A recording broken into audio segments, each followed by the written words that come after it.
కుమారుడు అనుగ్రహింపబడెను. ఆయన భుజము మీద రాజ్యభారమును. ఆశ్చర్యకరుడును, ఆలోచనకర్త, బలవంతుడైన దేవుడు, నిత్యుడకు తండ్రి, సమాధానకర్తయకు అధిపతి అని అతనికి పేరు పెట్టబడదు.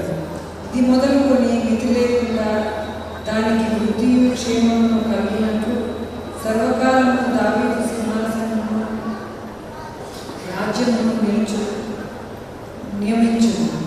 న్యాయము వలనను నీతి వలనను రాజ్యమును స్థిరపరచుటకు ఆయన సింహాసనాసీనుడై రాజ్య పరిపాలన చేయును. సైన్యములకు అధిపతి అవి యెహోవా ఆసక్తి కలిగి వీటిని నెరవేర్చు.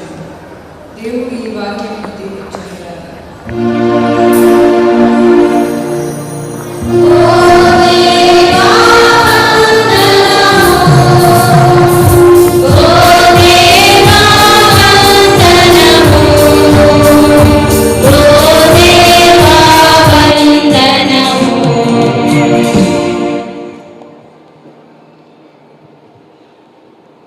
అందరూ కలిసి కీర్తనల పుస్తకంలోని 109వ కీర్తన చింతలేదిక యేసు పుట్టినని కీర్తన పాడుకుందాం.